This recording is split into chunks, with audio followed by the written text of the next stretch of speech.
AJ Styles walking around the corner and seeing an Undertaker poster and getting PSD. I like that. Yeah, that was funny. Although, like, I think I put on the Twitter, like, how come, like, whenever AJ Styles walks on screen, everyone just look at him and go, "Hey, I thought you were dead." Why are they not doing that? That is like an absolute crime why that isn't happening.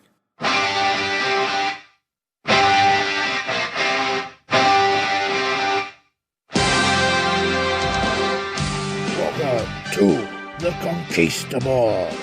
Tonight, the Conquistabores step back into history for WWF The Wrestling Classic. Entering the tournament tonight, Rowdy Ewan Taylor, Junkyard Cameron Phillips, Corporal Phil Doyle, and Geordie Allen Milburn. Only tonight on The Conquistabores.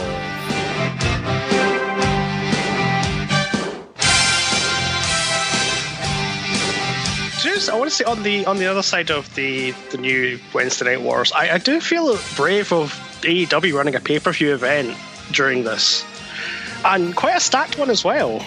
And was it a Stadium Stampede match? Yeah, that was AEW 2 weeks ago, a week ago. Yeah, when they murdered Vanguard 1. Yeah, in a brutal and shocking assault. Exactly, but the idea of Cody versus Lance Archer, that sounds like good fun to me. Yep. Oh, that should be quite cool. With Mike Tyson presenting the belt at the end, because why not? Why not? Why not get a convicted rapist into it? Why not? You know? Yeah. It's fine. It'll be interesting. I'm assuming the Stadium Stampede's going to be the introduction of Vanguard 2 at some point. Probably, yeah. Oh, there he is. Hello! Hello. Hello. You're here. It took a long time for that John call coming through. You kept saying you were unavailable. Oh, I was just sitting here doing nothing. I was just... So what's different? Well, hey! Hey! Hey, there we are. Grando. Right, is that all four of us then? That is all four of us. Before we go any further, who can guess what I'm eating for my tea? Oh! Okay, right, so last week, was it chicken last week or was it lasagna? No, it was lasagna. I'll do lasagna last time. I'm going to say pizza. I'm going to say a microwave kebab. No. Oh, right, I'm going to say one of those, like, microwave rib sandwiches. Oh, right. No, I got all wrong. Okay. It's a Sunday dinner. Wow. Oh. But have you made it, or is it a microwavable job? Yeah, you put it in the oven. Well, there we go. All right, okay, all right. It's not a microwave one. I'll probably. We were in the right medium, but the wrong genre of food. Yeah, pretty much. I think we're in the right aisle for microwave. It's Sunday, so I thought I'd have a Sunday dinner. Why not? So is it like roast beef and Yorkshires and chicken and stuff. Chicken and a beer as well. I've got this drink to have. I've got Iron Brew. Nice. Oh, I thought it was going to be some tenants there by the sound of the ring pull. I've not been anywhere that tells it yet, Cameron. That sort of Cameron being able to tell by the timbre of the ring pull what kind of drink it is. You know what? That sounds like an episode. That sounds like an episode of You Bet from the early 90s. I was literally just thinking that. Some obscure stuff that they were doing that. I will tell the type of drink of 10 cans of beer just by the ring pull sound. There's only Heineken. 2 things I can remember from You Bet. Tenants. Yep, the theme's in my head still, however many years later. How that isn't back yet, I've got no idea. Oh, God only knows. Is one of them wrestling? What was that? No. There's a You Bet episode about wrestling. Was there? Oh, yeah. I was just about to say that. The only 2 things I can remember that ever was done on You Bet was the kid that could tell the ending to any wrestling match from just watching like the second leading up to it. Wow. And that's all right. Was that a little the other kid who could identify which country stamps came from just by licking them. Oh, yeah. That guy's probably like a serial killer now. Matthew Kelly actually walked up to it at the start and went, well, you know, it's a wonderful, unique ability, but what possible use is it in real life terms? And I think the kid was German or something, because he went, if I'm ever kidnapped, I will just need a stamp and I will know where I am. Oh my God. That is my vivid memory of You Bet. Here's the real question. You Bet versus Don't Try This at Home. Because Don't Try This at Home had some epic bits. I don't remember that. Really? I don't remember that either. Really? Come on. No. I'm sure I remember that. Was that Channel 4? No, it was ITV. This is the show that replaced You Bet. Really? How can you replace You Bet? How can you replace You Bet, though? I don't know. Well, clearly they couldn't because the show, I guess, didn't last very long. Yeah, because they had, like, people in the audience that would, like, be invited onto the show to, like, face their fears. You had the Saturday Challenge, where basically they picked something that the audience had to go do something ridiculous for the end of the show. That sounds like they're trying to get, like, the Don't Forget Your Toothbrush audience. Oh, that's another classic show. Yeah. Don't forget your toothbrush. Welcome to the Old TV podcast. Yeah, this welcome to 90s television. No, I found a Twitter that actually like tweets out old pages from the Radio Times. I follow one that does teletext. It's amazing. I'm gonna try. I'll try to let you know what it is afterwards. But it was like something from like May whatever 1994, like on a Friday night, and I was like, yeah, I would have been watching all of this. Channel 4, Friends, Cheers, Roseanne. Yeah, I would have been in there for that. Red Dwarf on BBC Two. Yep. Yeah. That's why I would have been watching that. All of that. So that'd be quite an interesting show. Rewatching an evening from a random page of the Radio Times. It'd be amazing. They're really hard to find online. Trust me, they're really hard. Like they've done like a scan of the archives, but it's just the BBC channels. All right. So you can't see what was on TV and stuff because it was in the TV Times or something back in. Yeah, I was going to say the TV Times was for ITV, wasn't it? And the Radio Times was BBC. You had to buy two separate magazines to find out what was going on. So stupid. That's how it was back in the day. But you know, and now we have BritBox. Speaking of nostalgia, there is. If you haven't turned the show off by now, congrats. Yeah. Speaking of nostalgia, let's talk about old wrestling shows. Yay! Oh, is that why we're here? Yeah, apparently. I think so. If so, I want to question why I've been watching the Wrestling Classic for the last few days. I don't know. It feels like I've been watching the Wrestling Classic for the last 8 months. The World Wrestling Federation presents WrestleVision. From the Rosemont Horizon in Chicago, Illinois, it's the Wrestling Classic. Tonight, a 16-man elimination tournament featuring Ricky Steamboat, Adrian Adonis, Tito Santana, Cowboy Bob Orton, Ivan Putski, Randy Savage, the Junkyard Dog, Terry Funk, Paul Orndorff, Moondog Spot, Corporal Kirshner, the Magnificent Morocco, the British Bulldogs, Davey Boy Smith and the Dynamite Kid, Nikolai Volkov, and the Iron Sheik. In addition, the announcement of the winner of the Rolls-Royce Silver Cloud 3. Plus, in the main event, a World Heavyweight title bout, Roddy Piper challenges the champion, Hulk Hogan. And now, Vince McMahon. Hello, everyone, and welcome to the beautiful Rosemont Horizon in the suburbs of the Windy City, Chicago. We are looking forward indeed, as was outlined earlier, to the 16-man elimination tournament, a most spectacular, one-of-a-kind happening in the World Wrestling Federation. Whose pick was this? Who's the responsible one for this one? It's Yeah, Alan. That's very much a rhetorical question. I would like to name the show the Wrestling Classic Brawl for All Part 2. Oh, it's not that. No, that's unfair. I disagree. I think this was a good pay-per-view. Well, we'll get to that. Why did you pick this out? Why did you pick this? Well, because it was like a sacred one almost. I never knew it existed for years. Without the internet, you see, never knew this pay-per-view existed. And then I read about it in the book. And I'm like, this sounds interesting. So yes, I wanted to track it down, which I did on the internet, and watched it. And you know, for me, this is a time capsule. This perfectly embodies like this period of time for wrestling, all the characters and stuff. I just think it's quite a unique little event. I think unique is a word for it. If we could clarify something from the up, I mean, last month you were saying it was the WWF's first attempt at pay-per-view. Yep.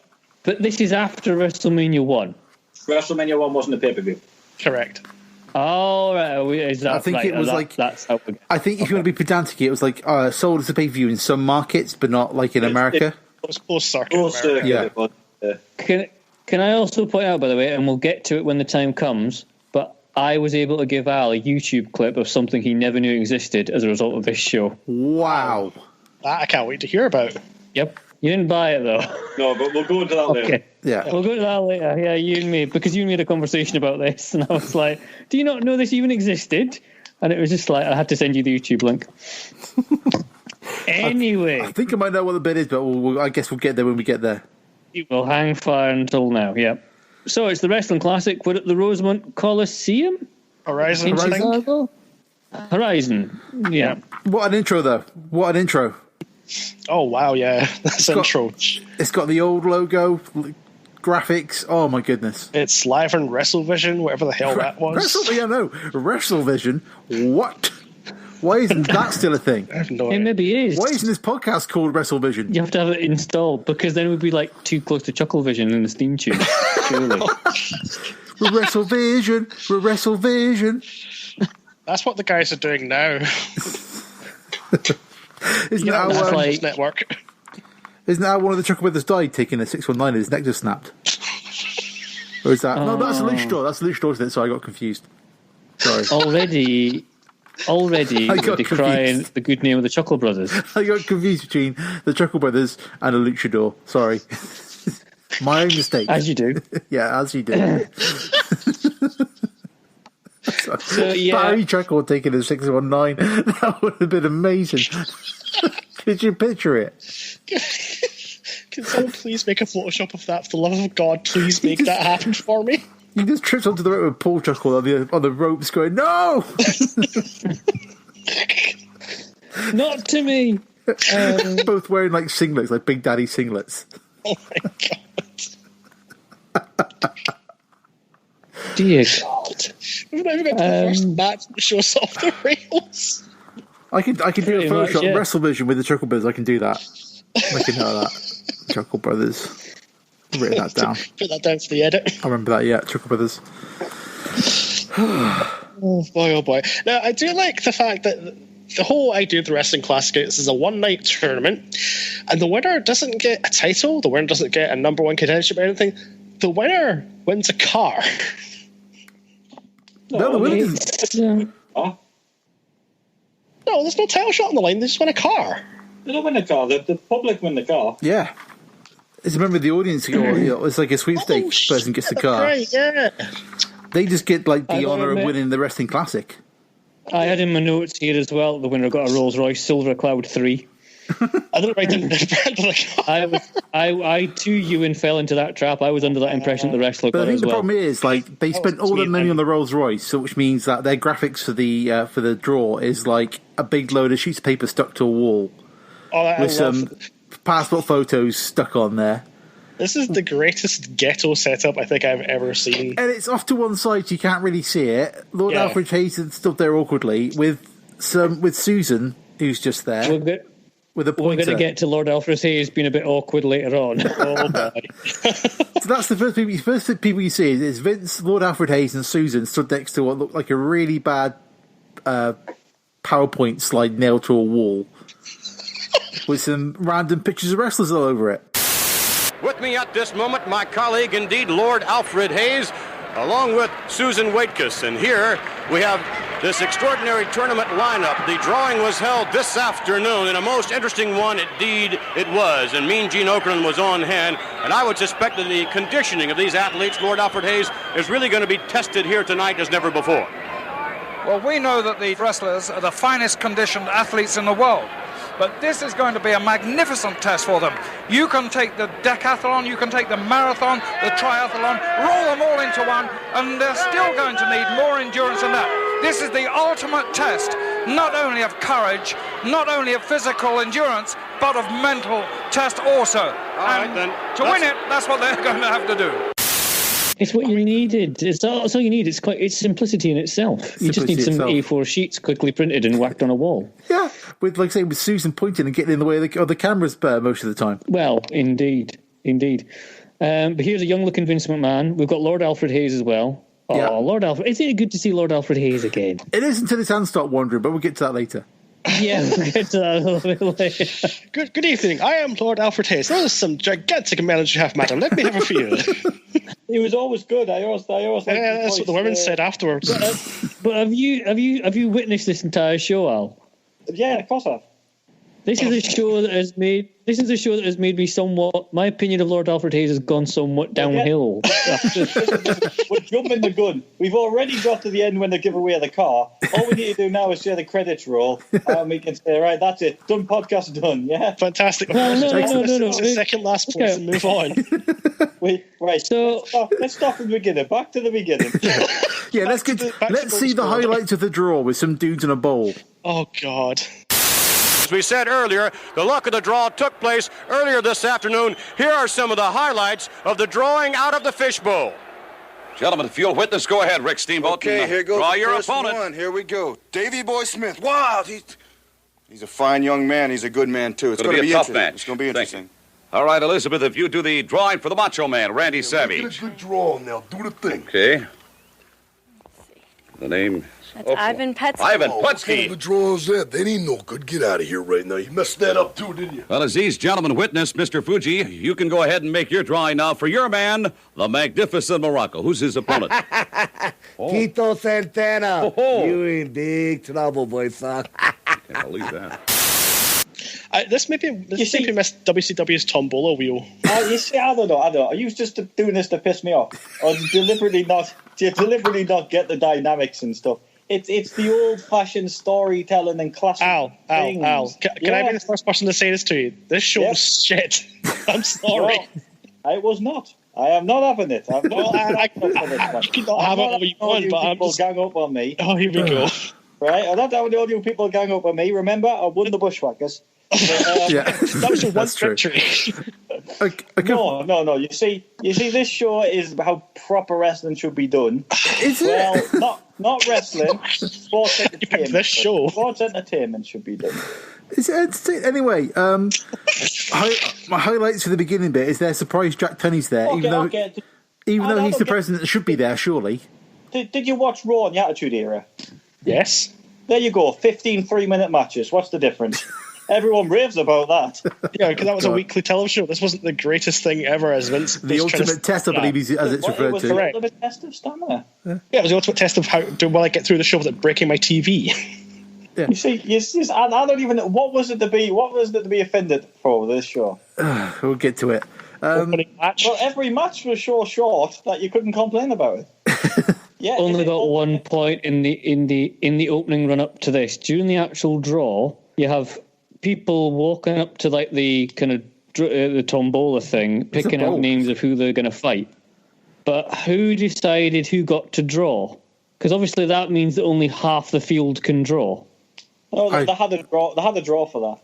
There's a draw for the draw elsewhere. A draw for the draw. But don't forget. Okay. I just from a kayfabe point of view, you're surely only going to allow half the only 8 of the 16 can actually draw anyone out the hat. I mean, what they could have done was they could have said, right, the top 8 seeds get to pick, their opponent. That would have made more sense, surely. But again, it was to weave the storytelling in, like the whole thing with Elizabeth and Macho. Okay. There is no story. I just think the whole point of the draw was to weave them little bits in. Like as soon as Elizabeth picked out Macho Man's draw, that's the dynamic between them two again. Aye. Okay. We'll see. Okay. We got Jesse Ventura and Gorilla Monsoon on commentary. Yeah. They also confirmed that for the Wrestling Classic, there is only one rule, and that's to win. Isn't that the rule of every wrestling match with the history of mankind? No, there's no rules. The only rule is to win. That's what Monsoon says. The only rule is to win. Want to make it clear to our fans, Jess, that the rules are very simple. In order to progress in the tournament, you must win your match. That's right. What's the time limit on these matches now, Gorilla? The first round? In the first elimination round, there are 1 fall, 10-minute time limits. 10-minute time limit, so that means you can't be messing about in any way, shape, or form. Absolutely not. If there's no winner, both men are eliminated. Absolutely. So I assume these are all no DQ matches. This is what I thought. So they're clearly all like no DQ, street fight, whatever goes. Let's get them all in there once, because the only rule is to win. Because they would do that in 1985, wouldn't they? They should have done, to be brutally honest. I was going to say they're not going to do that in 1985. Phil. There's going to be no street fight, Chicago street fights in 1980. The only rule is to win. Surely there's no rules. I'm sensing pedantry from Gloucester. All right, but yeah, Jesse Monsoon both dressed magnificently. Oh, their epic mid-80s attire was beautiful to see. Oh, it was amazing. So, Especially, I always liked Jesse Ventura's jackets. It's because beautiful. they were like bright as the sun. Yeah. So let's see. So we have the most prestigious tournament ever. It's the Ultimate Test, and who are we going to start it off with? We're going to start it off with Adrian Adonis versus Corporal Krishna. Now, I kind of remember Adrian Adonis' name, but Corporal Kirshner, I've got no clue. I'm trying to think who he was before. Genuine Marine. Really? The very short he? stint. Oh. The very short. I'm sure he's dead. Yeah, the very short stint, and quite hilariously, he's famous for WWE reporting his death on WWE.com when he hadn't died. Nice. Really? Nice. I actually remember seeing this guy in like a WWF annual I had in like 1991. Really? Oh, no. Was he repackaged to somebody else? Yeah, it would have to be a sort of like a retro thing. Yeah, I was 85 and 86. I think that. I don't even think.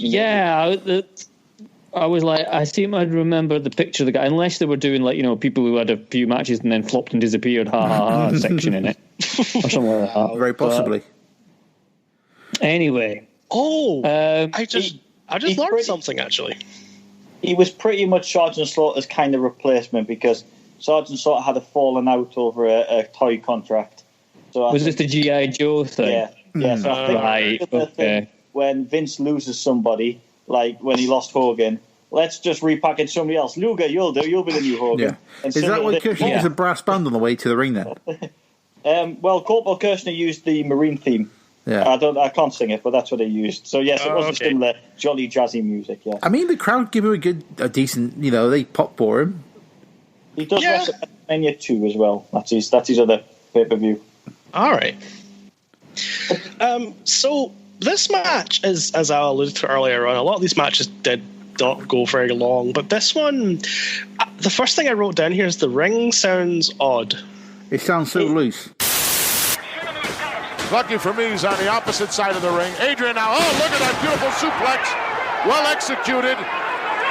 Down hard, there's a good shot of the mouth of the South. Beautiful move on the part of Adonis, and he slowed the Corporal down now.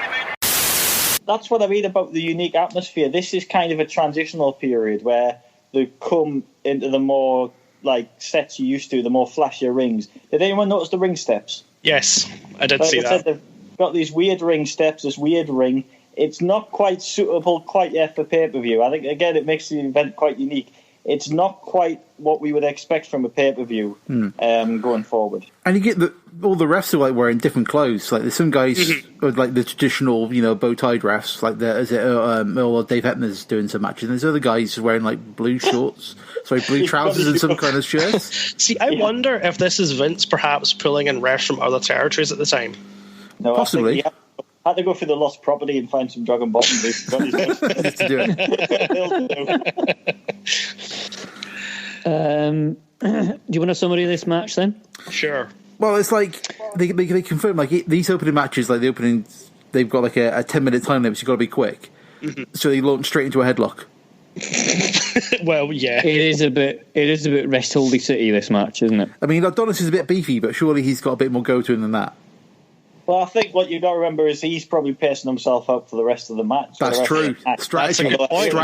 That's what it is. He's fighting smart. He's not fighting flashy. He's fighting smart. I like it. You can mock it, but I thought the finish was very good to this match. It was odd, but it wasn't horrific. Is this the suplex that is then reversed into DDT? Yeah. I thought it was quite three. Yeah, it's quite. And boom, done. I mean, we're in the era when people are like in the crowd are going nuts for like an arm drag. This is true. Oh yeah, there's a moment later on. There's a move done later on where like they're talking about it like 2 matches later because they're so stunned by it. So it's definitely that period where things is like where clotheslines being like the high spot of a match is starting to go into like people doing kind of more stuff from the top rope, like with Macho Man as well, especially like a lot of his stuff from the top rope, which I guess you wouldn't see like the normal people doing. Does he get his elbow in any of these matches? I can't remember now. I don't think he does. But No, I don't think you see the actual sort of Macho Man yet. All right. okay. Well, let's. Adrian Doswitz, let's spend the next 5 hours discussing the next match. Can I please do this match? Right? Al, the floor is yours. Please. Right. What? Like I said, this is kind of a sports entertainment thing, and every finish to every match has kind of got a little. Some of them have got really quirky, silly in some cases things. But I thought this was beautiful. Nikolai Volkov sings his national anthem. Dynamite Kid gets fed up, so he literally lamps him with a drop kick and pins him in about 9 seconds. It's not just a drop kick; it's a top rope missile. It's a missile. He tried to take his head off. It was insane. Yes, it does look rather stiff. But again, I thought it was because you need quick matches. You do, and it was. I just thought it was good. I mean, yes, it's not going to. It's entertainment. It's not a classic wrestling match, but it's entertaining. Seeing the Russian ass kick, you know. They got to rattle through them because they got 16 matches. I mean, how many did King of the Ring have? Like for the actual, maybe like 5, yeah. Like the 2 semis in the final normally, wouldn't it? They would. No. It used the proper King of the Rings have the quarterfinals. Oh yeah, true. That's so. Yeah, the proper sort of 93, 94 version had the quarterfinals, the last 8, and then I will say I did enjoy this. Well, I don't even really call it a match because it went like 8 seconds, but it sort of reminded me of Alice Kosov was doing in New Japan, where he would get the crowd to sing the Russian national anthem, and generally people let it happen, but sometimes wrestlers would just take him out halfway through. And it sort of reminded me of that in a way. And like we say, Dynamite Kid being stiff, never. Although when he lands with that drop kick, he bounces about 3 feet in the air because that ring is so soft. Yeah, it's crazy. Like the ropes as well. Like when they seem really loose and all sorts. It's like it doesn't. It feels like they've got there and borrowed another ring. I don't know if they've borrowed another ring or if this is just the arena's ring. Yeah, like if it belongs to the arena. Even like the canvas is like the wrong color, like the kind of typical WWE ring. It's purple. Yeah, it is. Yeah, it looks a bit odd. So I think this is just the venue's ring as opposed to WWE bringing a ring from Stanford. Crazy. Like when you think about it, like 2-3 years after that, like when the machines properly kind of like stamped itself over the nation. Like to think like the WWF would rock up to arena and like use somebody else's ring, like that just seems insane when you think about it. Yeah, I guess so. Once the machine's going and once they've got the money coming in and etc. But I think this is still, as Al was saying earlier, this is still very much the transitional period of WWF being still quite not as much a regional show, but not at the level where they can bring their own equipment everywhere. They're still relying on. Like, they're in the kind of the heavier bits of the rock and wrestling, aren't they? Probably towards the tail end of that because it's starting to fizzle out by this point. That's starting to fizzle out, but it's still like WWF has become like the national brand for wrestling, essentially, hasn't it? Yeah. At this point, but they haven't quite made that transition. Which I would probably say like after WrestleMania 3. When it's like it then becomes like a giant machine of marketing and promotion. Well, by that point, it's reached to such a level that Hogan slapping Andre was the antithesis of everything that Vince been building up to for the previous 3 years. For that one moment in front of, depending on who you speak to, 98,000 people, or if you speak to the Iron Sheik, 60.4 thousand people. Yeah. So it is like the even though they've had WrestleMania and they've had like that kind of big moment, it's still. They're still building up to being what they would be, I suppose, by like, the early 90 kind of period. Well, probably like 88, 89, where it's like properly big before it kind of tails off a bit in the early 90s. I don't know if perhaps this show exists as a way of presenting the roster to potential fans. I don't know if that was the sort of idea behind it. I'd love to know what the sort of reasoning for this show existing after doing Mania 1. Because it feels like it must be just before they get everybody in from, is it World Class? Yeah. So there's no $1 Million Man, there's no Jake the Snake. It's not Memphis you're talking about. I can't remember what I think it's Memphis. Kind of came in. $1 Million Man's Mid-South, wasn't it? Mid-South? Yeah. Oh, it's Mid-South, yeah. That's the one, sorry, yeah. Yeah, because like after that... What do I know of a territorial system? Yeah. Well, 87's when DiBiase came in. Jake's not long after this, maybe a few months for Jake after this. Because they hoover in like a lot of they start hoovering in people from the territories after this. I think JYD is probably one of those, but I think they already have a lot of people on this card. I don't think's been with them long, like the Bulldogs, Ricky Steamboat, Savage. They haven't actually been with the company that long, I don't think. Yeah, but because when I think of 80s WWF, it's Jake the Snake and Demolition and all those kind of guys, which are it's just that's still like 80s, they say like 80, 89 kind of probably era WWF. It's still anyone who appeared in WrestleFest in the arcades. Essentially, yes.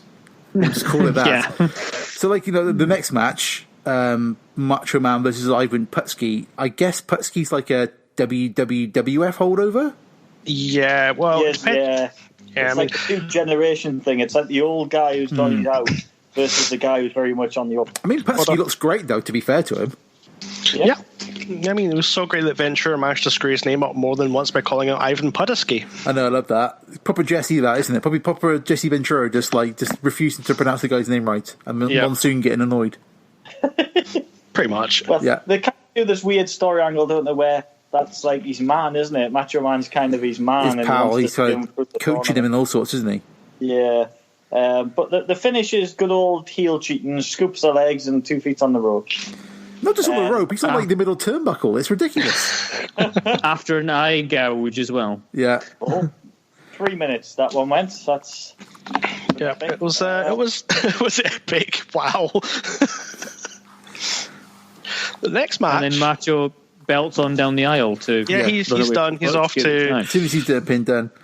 Yeah, which is I think we can give him the Conquistadores seal of excellent heelage. Oh yeah. All of it, like when he keeps bailing outside the ring and like going up to the crowd and all sorts, like that's kind of classic early era Macho, isn't it?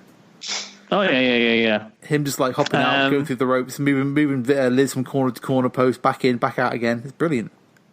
Yeah, he gets oddly protective of Elizabeth, which I think was actually in real life as well, by the sounds of it. Yeah, overbearingly so. If you see the dark side of the ring, I believe that is the case. Yeah. Before we go to the next match, though, you do get an interview with... well, it's not so much an interview. It's more Vince is backstage. Updating the wall. Over the last couple of matches. Updating the A4 sheets on the wall. Yep. Looked at. And then Nikolai Volkov walks in and starts groaning about how he was robbed. He was robbed.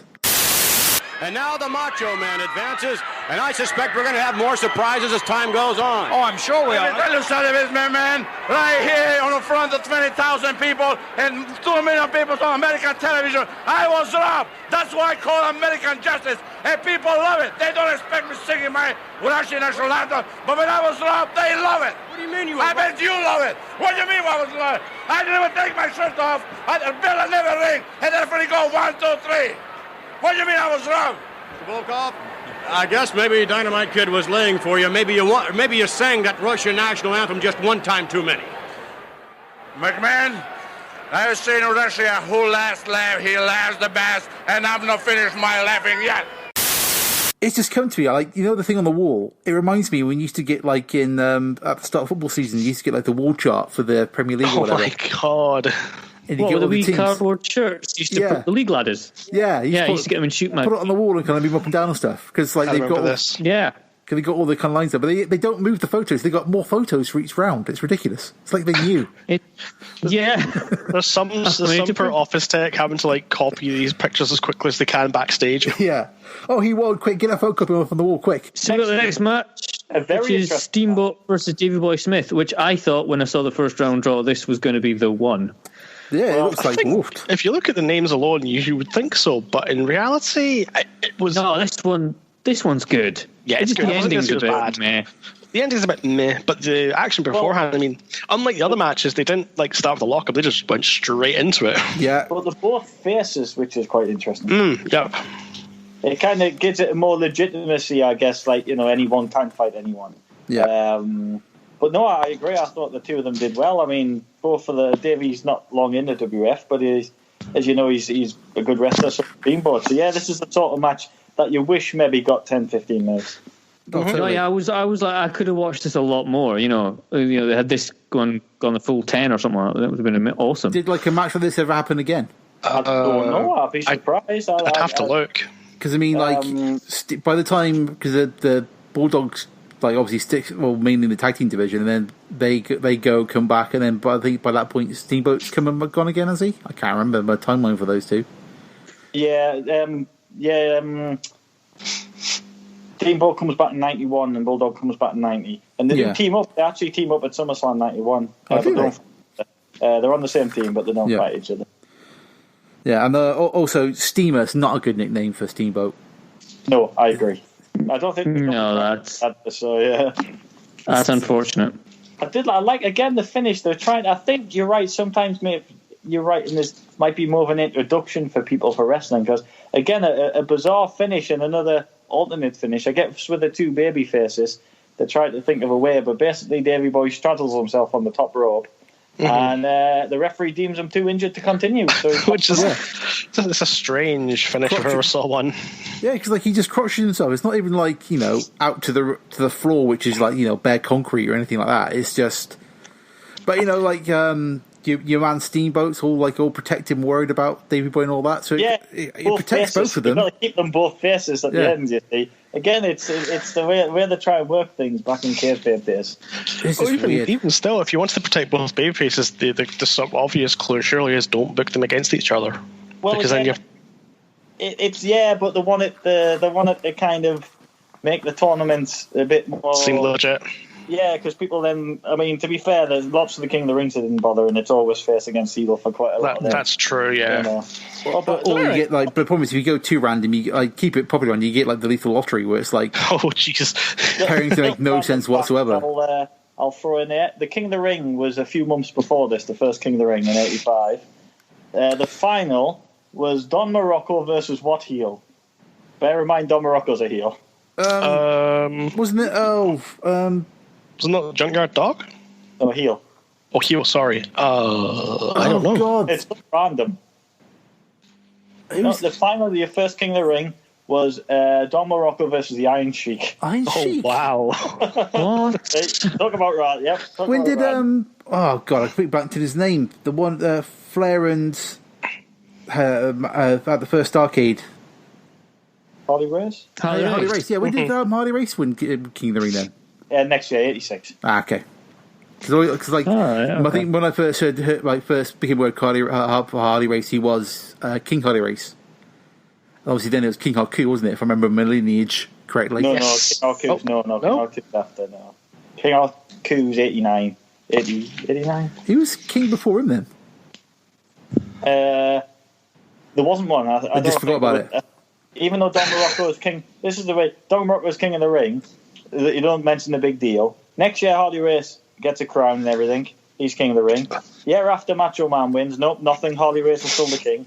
So they just ignore it kind of from there. Harley Race is the only one who got anything from winning the King of the Ring in the early I bet years. they kind of went, Harley, can I have the crown back? And he was like, no.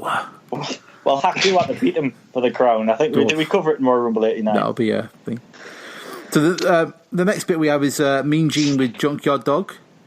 Yep. I've written here JYD definitely same words, but didn't take any of them in at all.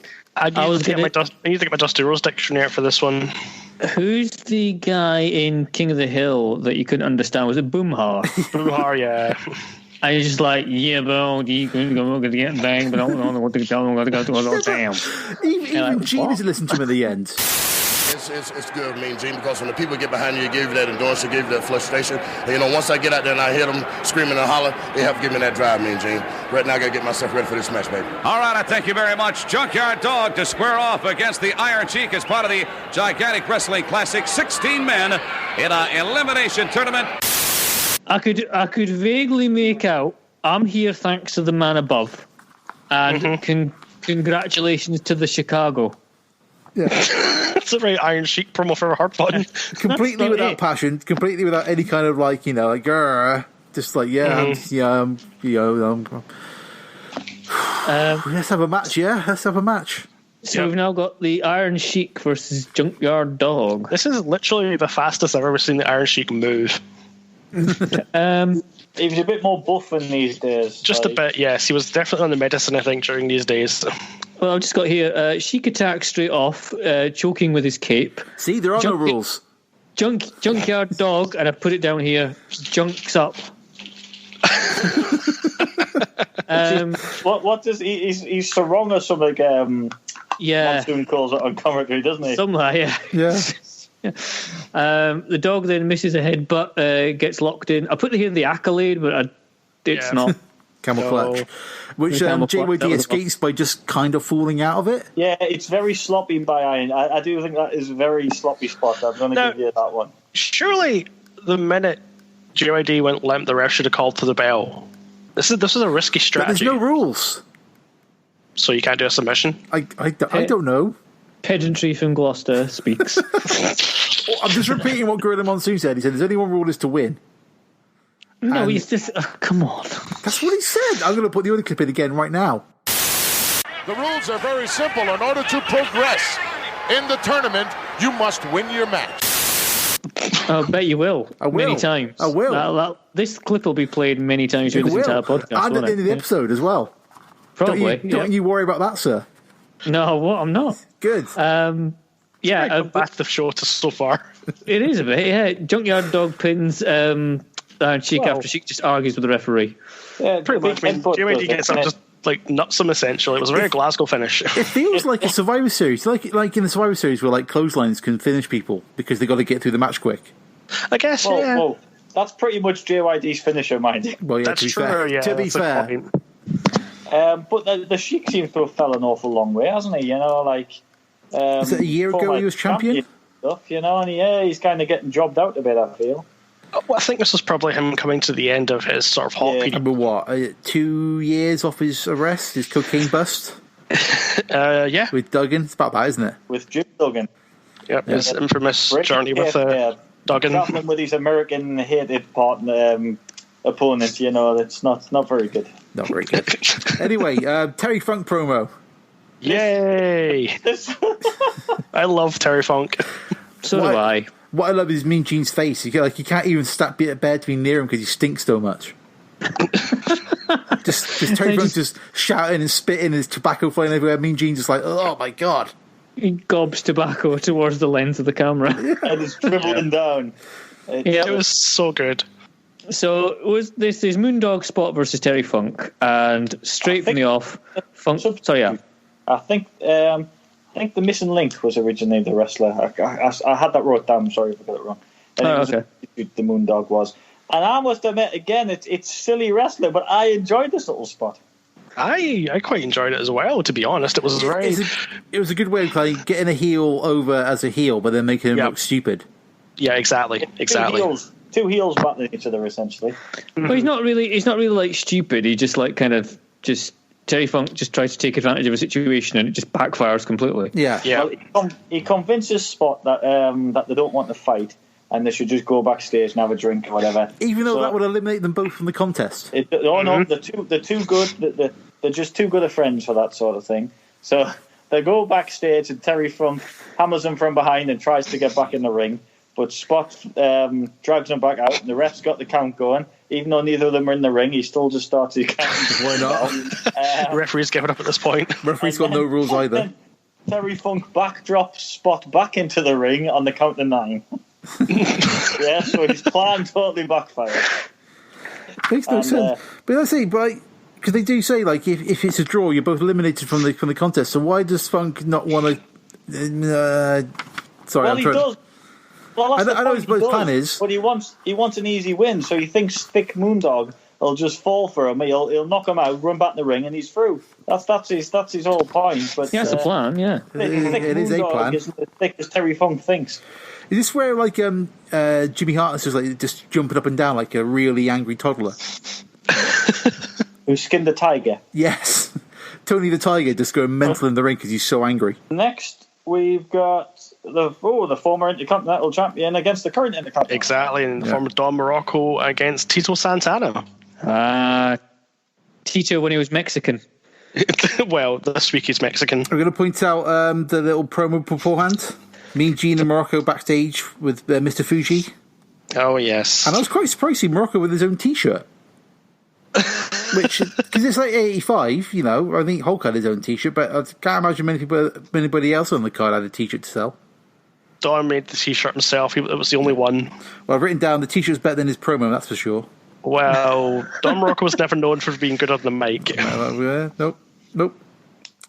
And I think, you say Tito's in the ring with the belt. I'm pretty sure that's the first time I've ever actually seen him with the belt. Because, I've always been aware that he was a champion at some point. But like, I think by the time I was aware of Tito Santana, he was like on the backside of the Strike Force split. Because he and then won like it back off Valentine, and then he loses it to Savage, I think. Yeah. Back in year 2, he's lost it, yeah. I don't think I've ever actually seen him with holding the belt or wearing it, so it was like, oh yeah, he was champion, wasn't he? Yeah. I forgot about that. What have we got here for the ending? Tito was on the ropes during the pinfall. Chico, please, to quote Jesse Ventura. He's another creative ending for you. I can't actually read my own handwriting in here. That's on. Don Morocco power slams him.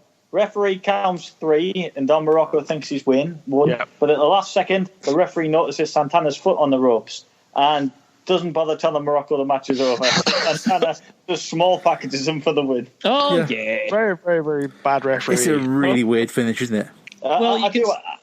I think someone's just being paid to think of 16 different weird finishes. I was going to say there's some weird and wonderful matches going on here. The one thing you can say is not all of them, they're not all sort of carbon copies and ending in the same way. Well, yeah, this is true.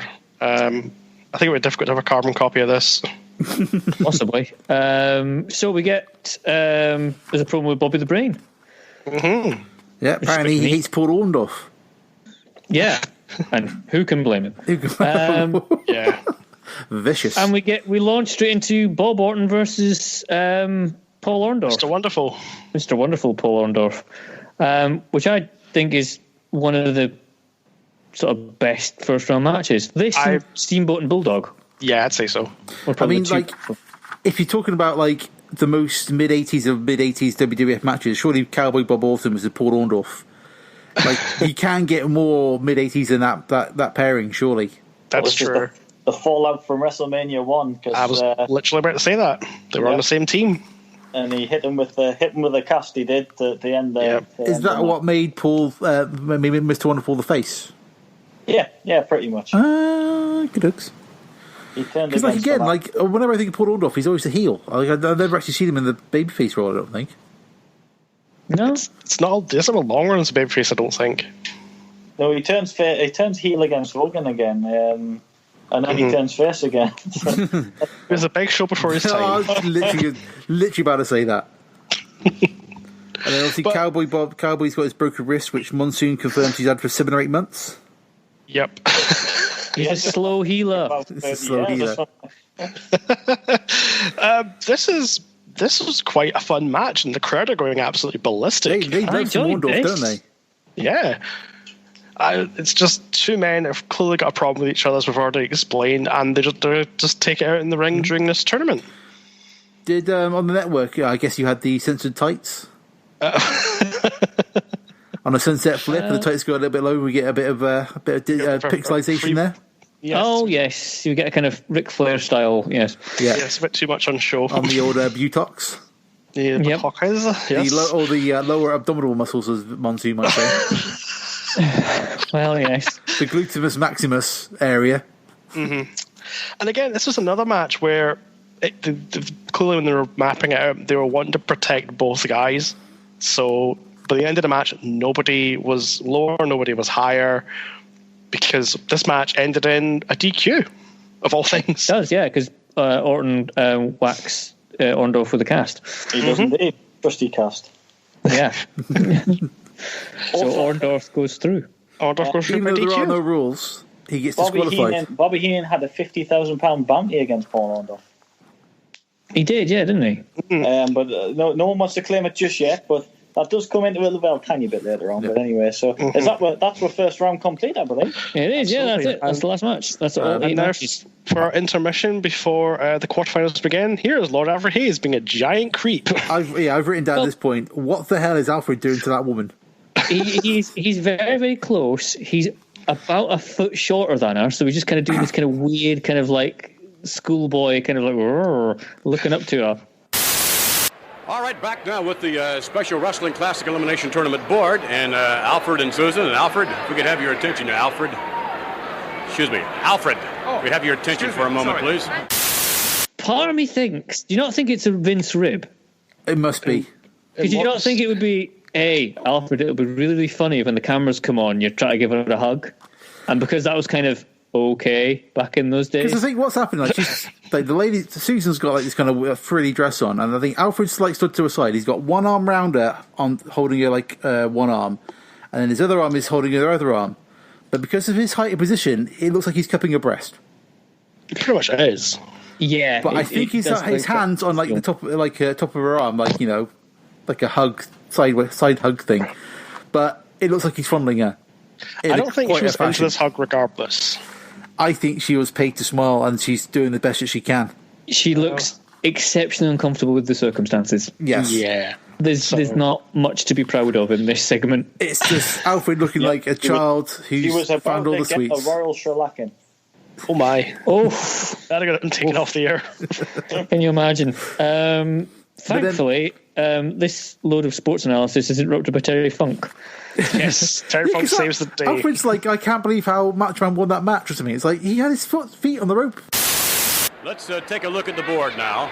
Well, I think in that first match, Corporal Kirchner was so enthusiastic to win, his inexperience showed through. And I think Adonis was a little lucky there, but he made it. Dynamite Kid, well, what a surprise. I can only say a fantastic surprise. I was delighted.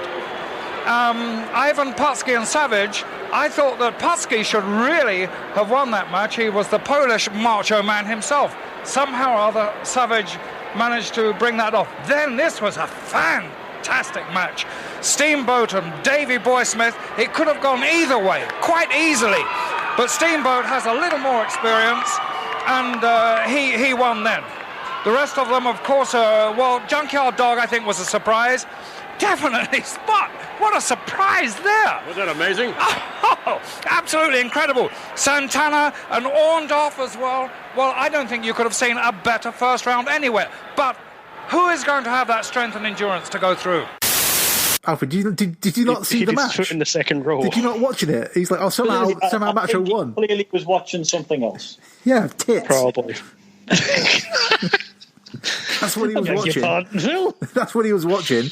But yes, Terry Funk shows up to save the day, and Terry Funk just goes off on a rant about how he was robbed. This is a travesty. It was just, Terry Funk is just wonderful in this time period.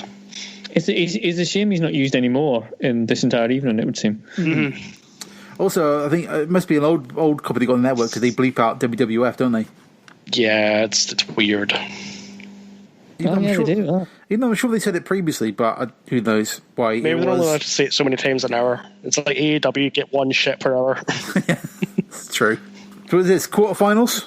Yep. Yeah, we're on to Dynamite Kid versus Adrian Adonis now.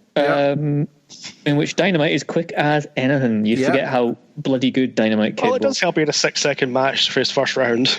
Yeah. Well, yeah, true. I mean, they play up a lot on that, though. They play up a lot on the fact that, Dynamite Kid didn't have to really do anything for his first round match, and Adrian Adonis had relatively more to do. To be fair, Adonis looks like blown up after doing a slingshot, and he's not the fastest guy in the world. Most athletic person. No. You put him next to Dynamite, and it's like, oh, hello.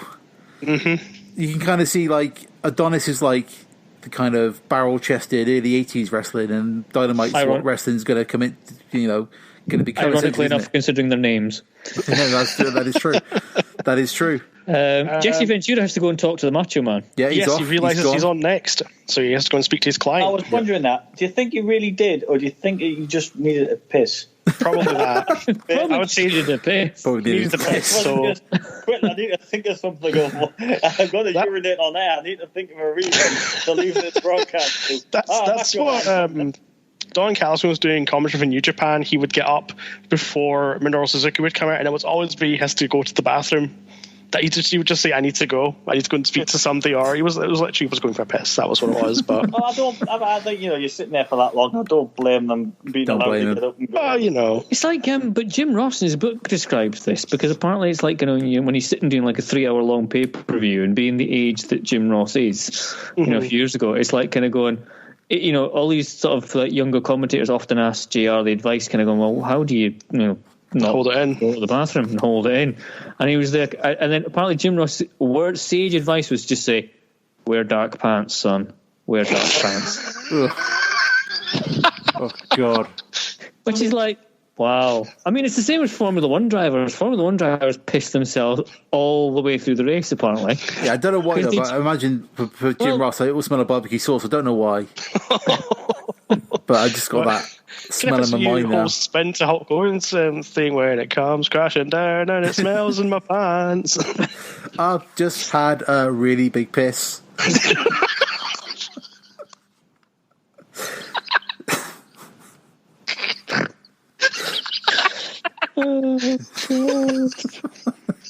You're always going to hear that now, aren't you?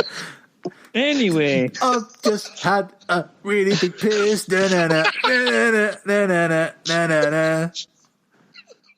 I'm having a wee and no one's stopping me. What about that snap suplex on Adonis, eh? What about that? That was good. Yeah. Okay. I've got Adrian Adonis is the Randy Orton of his day. It's more offensive towards. Explain. Well, it's just like he's quite boring and favours a good old headlock. Adonis, the mouth interferes. Yeah. He jumps up on the apron, doesn't he? And then he does jump up. He knocks. Adonis runs into. I think he's supposed to run into his megaphone. Yeah, I thought, it didn't quite look like that good the spot, but it knocks somehow. Run into Jimmy Hart, knocks him out, and then Dynamite Kid gets the win. Yeah. There you go. And then the big tantrum by Adonis, literally like a toddler who can't go to bed, just on the floor, kicking his feet and hands. Yeah, because he's looked over and he realised Jesse's got the toilet before him. And he's like, he needs a really big piss. Speaking of Jesse, he's backstage with Mean Gene. Having come back from the bathroom. Yeah, washed his hands. He confirms 3 heads. From bathroom. He confirms 3 heads are more better than 1. Well, let me tell you something, Mean Gene. You know the saying, 2 heads are better than 1? How so? 2 heads are better than 1. It makes sense. Yeah, well, now stop and think about 3 heads are that much more better than 1. And he also confirms that he's never prejudiced. Never. No. And he's also... Ventura's quote here is, I'm the man telling it like it is. Like it is. Bullshit. There you go. So we get onwards to Macho versus Steamboat. Can we compliment Elizabeth on changing a dress for every single match in the show? I almost complimented Macho. He had Macho had a different thing as well, didn't he? Different cloaky jacket each time. But also, looking back historically, isn't it nuts that this is at this point of the card? Well, it's a tournament, so you're going to have but like Macho versus Steamboat is in your quarterfinals.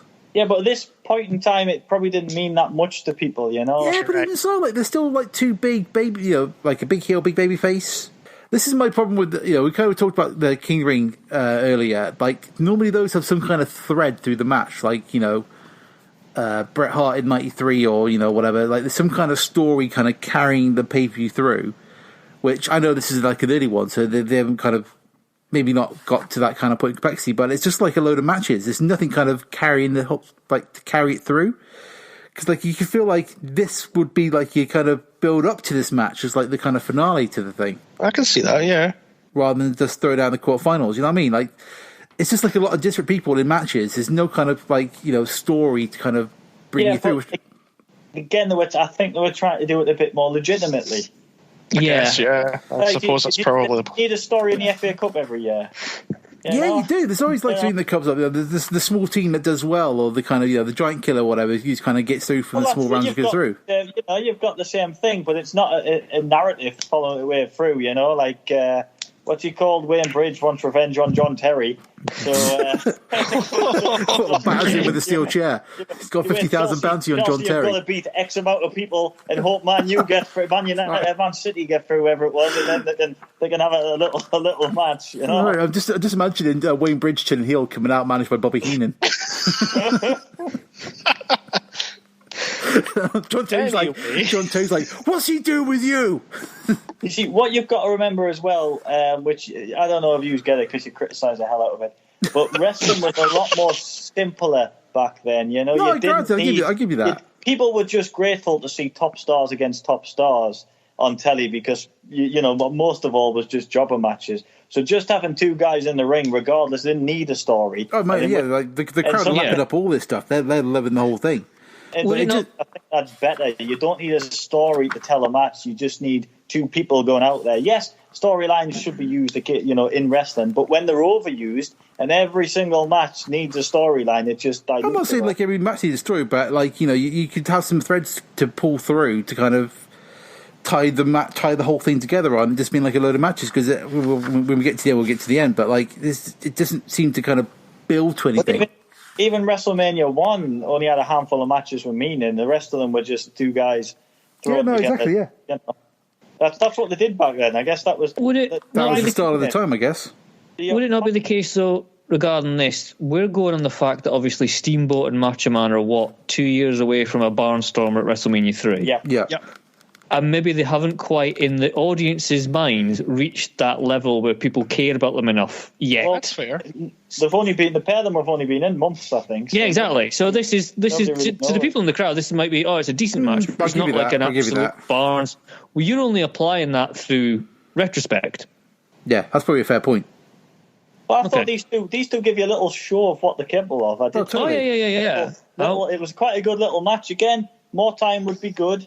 Maybe if they cut the tournament to 8 people instead of 16, but that's the way they wanted to. You'd have got some really cool stuff, yeah. But, the finish again, another sort of different finish. What was this one? Jesse Ventura appears to have given Macho Man some brass knuckles. Oh yeah. And Steamboat back suplexes him back in the ring, but Savage has pulled him out from his trunks and punches Steamboat in the face mid-suplex. Yeah. And then it's back in his trunks. Suplex. The crowd is not happy with that one little bit. No, don't enjoy this one bit.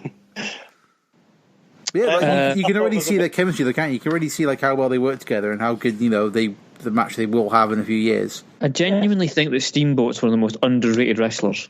Well, he was, and that's why he went to WCW, where he was. Yeah, but just generally, when people look back, you don't appreciate how bloody good Ricky Steamboat was. Is that because he never had that kind of run at the top of WWF? Yeah, like WCW. He was with Flair and stuff. That's where he got billing as the top star. Whereas, the rumor is he might have got there in WWE, but apparently he asked for some time off for the birth of his child, and that was a big no-no. No, not in the 80s WWF. Come on. He got pretty much buried after that. Yeah, when he asked for some time off, and that's where he ended up leaving. Apparently, yeah. Because he's in, as far as this podcast goes, he's been in this. He's been in the War Games '92 match. Yep. He's in that, and you forget that he's phenomenal in that as well. The Starrcade we watched? The first Starrcade? So? 83. Was he with the tag team with somebody? Remember it. Oh, yeah, he is. He's with, oh, God. Some young kid, isn't it? I can't remember who it is. Youngblood. Yeah. Yeah, isn't it? Yeah, I know the one you mean. Yeah. And he's brilliant in that as well. Yeah. And also, what was the WrestleMania that Jericho fought, like, the three legends? 25? It's something like that. And then, what is it? Snuka is, like, shuffling his way throughout the entire match and looks awful. He was the oldest man to compete at WrestleMania then. Is he? Yeah, all right, okay. Yep. Beat the Iron Sheik, who had the previous record. Wow. And then the Steamboat's involved in that match, and him and Jericho only had, about 4 or 5 minutes. But Steamboat could still bloody go. Yep. Well, when he was on Jericho's podcast, I think a while ago, he said, because of that match, they were doing, house show matches for, 3 months afterwards, because they were the chemistry was so good. But did they not give him, whatever it was, Backlash or something like that, the month after? Did they not give him and Jericho a full... Yeah, because he was that good. Steamboat's totally underrated, man. I mean, it's just when you don't...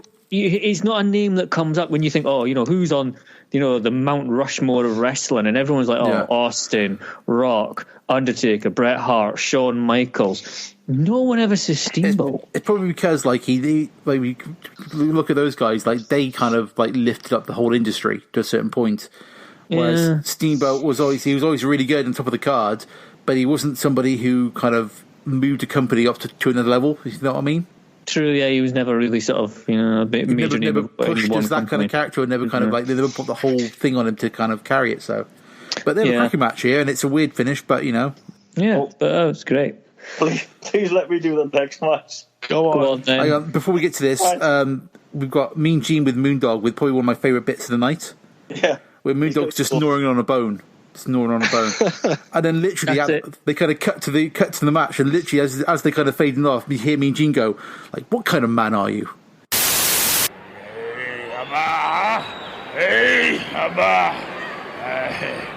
Well, I am sorry. I'm going to have to refrain from any further comment because I'm totally lost out here. I don't have a clue with this man. I do know it's going to be JYD and the Moondog next up.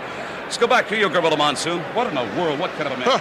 A little Gene Okerlund, a little discombobulated there. Literally on the cut, it's like, "What kind of man are you?" And then kind of goes to the ring. It's brilliant. Well, this match again, they're running out of things to do, so it's a really under a minute match. They both get in the ring, and then JYD headbutts them, and then there's no referee. Yeah, no ref. So the Junkyard Dog counts the 3 himself, and everyone's just fine. They just accept that. Yeah, that's accepted. Apparently, there's a judge at ringside who gives him the victory. Yeah, where did this judge come from? Do you remember all them false finishes and matches where the referee's down and the wrestler counts his own 3 counts? It's always like that's the judge. That's all I had to do all these years. It makes no sense. Knew the judge was there. It's a kind of pet peeve of mine, or like non-referee winning count. Yeah. It's like the biggest one I can remember was RVD versus Cena at One Night Stand 2006 when Paul. I have a fond memory of that match because I was at the sports bar in Glasgow. I was, by this point, blackout drunk. And upon RVD getting the 3 count, many men in the room took their tap staff because why not? Fair enough. Yep. That was a very, very drunken evening for myself. And I may have... It's grand. It was great. But yeah, I get your point here. I mean, this whole match is just what? Yeah, it's like, right, we need to get JYD through, get rid of Moondog. Let's just do that. Let's just do a headbutt and finish. Bang, done. Mm-hmm. Get back to Gene and Bobby the Brain backstage again. Let's get out of here quick. Yeah, exactly. And we move on to, I think, our final quarterfinal match. Tito versus Orndorff. Yes. Yep. This is clever. You see, clever writing. That they say is Santana going to take Heenan's offer up for £50,000 by taking Orton out. Orndorff, sorry. But we know that that Santana's too good. He's too much of a good guy to stoop to them levels, you see. But there's always that doubt of really actually. Yeah. I like how they play this because there's a lot of time where Jesse references Orndorff. I know the true Orndorff. He's not a good guy, sort of thing. They kind of play off that kind of stuff quite a bit. Yeah. Is he going to go back to his heelish tactics? Yeah, because I think Tito comes out with he's got his leg strapped, and then I think he injures it at some point in the ring. So Orndorff's working it over, even though he's a face, but he's got to win the match. And Jesse's he's going to beat Chico up because he's a bad guy and know what he's like. So that kind of stuff, I like that because there's a few points where they kind of do breaks and they kind of both get up with their fists raised. And it's is it all going to break down? And then at the end it does. And a bit of a strange finish, the double count out. Yeah. Again, I think this is a case of they're just trying to protect. And Jesse's like, "Oh, I was right. The volcano erupted. I told you. I told you." It's like, all right, calm down, Jesse. Jesus. Then we got the match, which I feel the crowd pretty much came for. Well, can we stop because Lord Alfred Hayes is now attempting to kiss Susan? Sorry, I didn't realise we had a crime in progress. Yes, we do. It's ongoing the entire time. It's ongoing the entire time. I still think it's a Vince rib. I still think it's something that Vince has gone. It would be really funny if. He probably went. You know what, Lord? She said she really likes you, and you're allowed to kiss her and cuddle her the whole night. And the Lord Alfred Hayes goes, "Oh, right, that's very much." Oh, what a good show. Do you like it in the bum as well? And she's obviously not privy to this joke, yes, and she's phoning the police as soon as the show's over. I did put my notes back to Vince and Alfred the Lech. Yeah, pretty much. And he describes it so far as the most exciting thing he's ever seen ever. Well, I will do, but let me first of all say there's an overall picture developing now, and it's the most exciting thing. In fact, it's the most exciting happening that I've ever witnessed in wrestling. Now, Randy Savage has had 2 tremendously hard matches. Why I say exciting is because the Dynamite Kid has had 2 comparatively easy matches, and now he's going to come against Savage. So that could augur very well for the Dynamite Kid. Definitely the luck of the draw has favoured the Junkyard Dog. I don't care what you say, he is prospered by the luck of the draw, and he looks a very strong candidate. I like the whole situation. Their nerves must be like bare electric wires by now, though. That Macho might be a bit tired, and Dynamite might not be so tired. And JYD's got a bye. It's the most exciting thing ever. It's like, oh, Jesus, Alfred, calm yourself. But yeah, what's next? We're out of the tournament for a little bit. Arguably the main event. Yep. I would say it. Hulk Hogan versus Roddy Piper for the WWF Championship. The fallout of WrestleMania 1. Exactly. It's a big one. So we get Piper coming out with his bagpipe band. Mean Gene Hulk backstage. The Hulk's wearing white rather than yellow at the moment. I guess he's still not... Yeah, that was weird to me. There's loads of Hulkamania t-shirts in the crowd, but he comes out wearing white. It's a bit weird. Oh, I like the white get-up. Yeah, it's not very often you see him in it, but yeah, it's quite good. The white. It feels like early, like AWA Hogan rather than exactly right. I was going to say Phil. Yeah, it's his AWA outfit with his weird headband that's like a strip of fabric just tied across his face, like he's going to go and commit a crime. He obviously packed his yellow and red in with the referee's costume. Clearly, had to improvise on his costume. Yeah. These two get absolutely straight to it. There's thumbs to the eyes. Crowd are hot for, aren't they? Hogan clothesline, which Piper just hangs there before selling. Two Hogan elbows. Piper off the top rope, but straight into a Hogan bear hug. Yeah, bear hug. To get out. Piper with the sleeper, but Hogan gets out of it. Both go over the top rope. Piper's backing off because Hogan's basically bearing down upon him. There's a ref bump, and that's when Piper gets the steel chair out. Yep, and delivers the weakest chair shot in the history of mankind. Well, apart from Lance Storm's, which were always a bit... Well... Hogan then beats Piper with a chair. There's a sleeper holding a chair, don't forget. Oh, yeah. Like, he's not using the chair as part of the sleeper. He's got a sleeper, and he's just holding the chair in his other hand. It's like stuck in the elbow, I thought. Yeah. Is it not like, Makes no sense.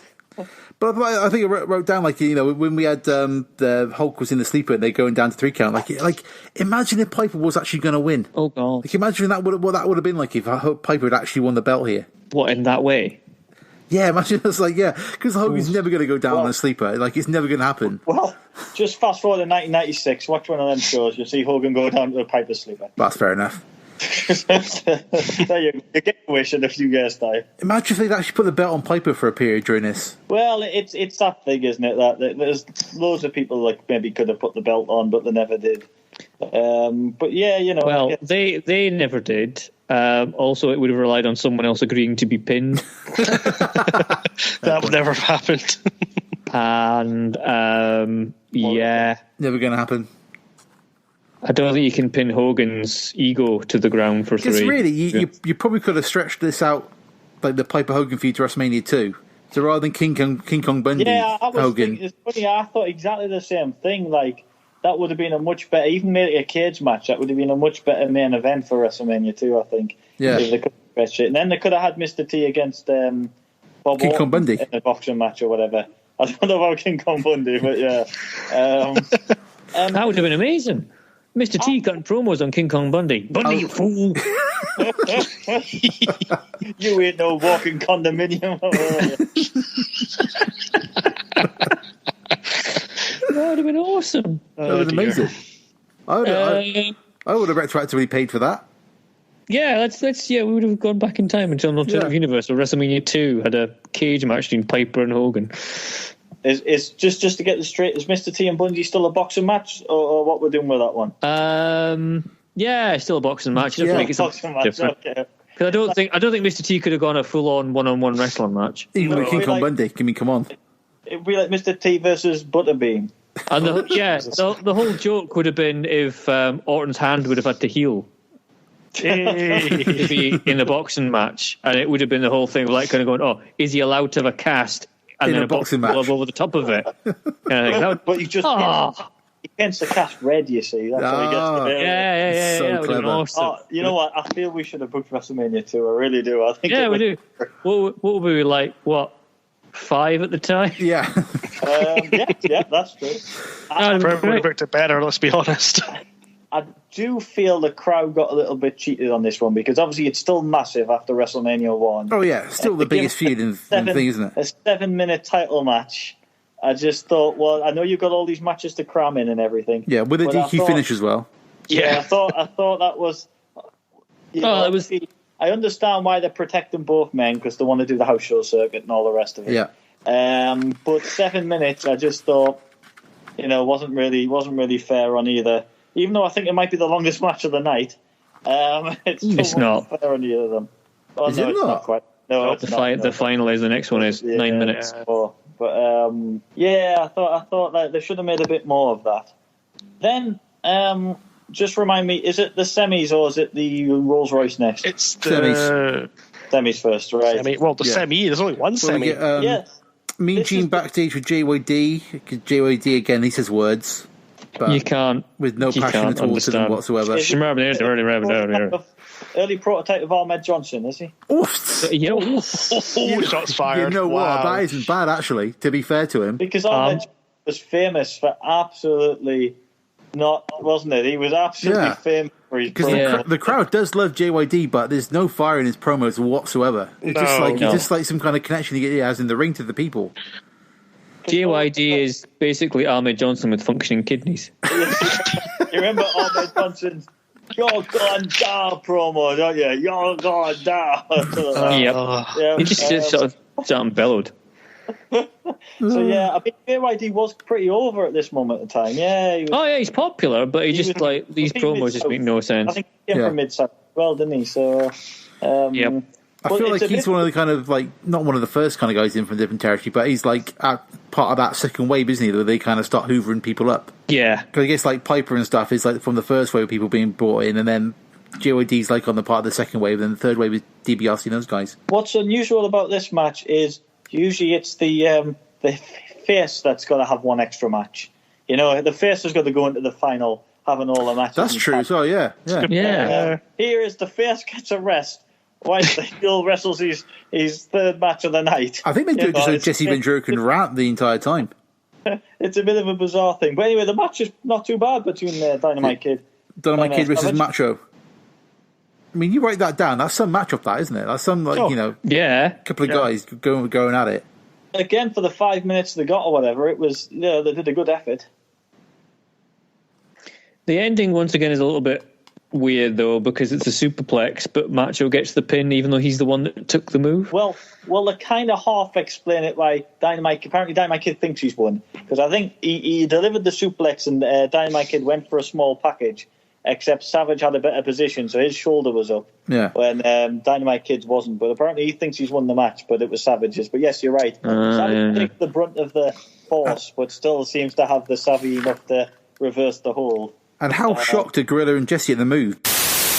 Look at this! A superplex off the top rope. What is this? Never seen this. Both men on the top. Oh my God! The winner doesn't look too hot to me as he's face down on the concrete. Compliments of that tremendous superplex off the top rope. Never seen it before.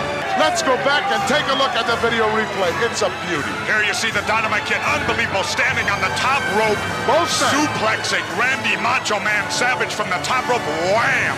I've never seen anything like it in my life, Gorilla. They're like, he's doing it from the top rope. He's got both feet on the top rope. They're so shocked by it. It's hysterical. Well, it's the evolution, Yeah. It's evolution. It's like someone showed. It's like Dynamite bringing it over from Japan or something. Like we can do a suplex from the top rope. It can be done. It's an evolution of wrestling. I mean, Savage is a good enough hand anyway. I'm sure he would have been up for doing something like that. Well, as the song says, evolution is a mystery. Yes, it is. Indeed. Now here we go. Strap yourself up, boys. It's the main event of the evening, the actual main event. So first of all, we get Vince backstage with Susan again. Susan, who, by the way, has not spoken an entire word so far for the entire pay-per-view. No. Now she has. In just a few moments, Lord Alfred Hayes and a host of others are going to be in the ring for the official presentation. Have you ever ridden in a Rolls Royce, Susan? No, I can't say that I have. Well, you could very well have your day, but right now, let's go down to ringside with Lord Alfred and Howard. Susan speaks. Vince messes up the intro to the ring because I guess the guy's not in the ring yet. We see some VT of the Rolls Royce, then we get 4 guys making a brief statement in the ring. Yeah, very brief and pointless, I think. And I tell you what, the crowd is not happy about this bit one bit. Ladies and gentlemen, at this time, we are going to have a special presentation and find out who the winner is of the Rolls-Royce Classic. No, they're not here for that. No. They're crapping on it, aren't they? Yeah. Well, someone throws a cup at one of the poor guys that are standing there. Yeah. If a watch was invented, you would have had a lot of watts, I feel. Oh, yeah. Yeah, totally. Yeah. Jack Kelly comes up first, thanks to the crowd for their terrific response, gets booed. Thank you very much for the terrific response. Thank you. Thank you, Mr. Tony. The next, it's Basil DeVito. Let's just take a moment and just... That's a tremendous name. Basil DeVito. That Danny's brother. Hopefully. Hey. He gets booed. Then we get some marketing guy who's nervous as anything. He's you can see him shaking and shaking because the Chicago crowd, they're booing him. Thank you, Basil. And now, let's introduce to you a gentleman who represented the firm that handled the entries from you great fans, coast to coast, Mr. Ed Fibershoff, Director of Marketing for Don Jagoda Associates. The National Judging Institute, which was responsible for the selection of the winners. Then we get Lord Alfred Hayes, he seems to be loving it. He's like the smile on his face for the crowd. It's hysterical. Hi, Phil from the future here. I was just editing the show up, ready for you all to listen to, and I came across a bit that we didn't mention in the show, but I couldn't let it go past because it's too cool. Basically, this part here, we're talking about the Rolls-Royce presentation. The Fink introduces Lord Alfred Hayes and passes in the mic, but when he passes in the mic, when I was listening to it back, you can just about hear the Fink say to him, "Good luck," which I thought was a brilliant little moment because obviously the Fink knows this thing's going downhill quick. And yeah, so I could do a little cut of it now, and so just when you hear it, you can hear the Fink say good luck to him. Ladies and gentlemen, Lord Alfred Hayes.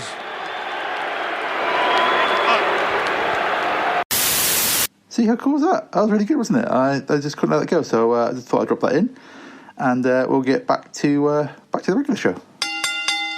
Well, I think he's desperately trying to turn something. This is the archetypal turning chicken shit into chicken salad.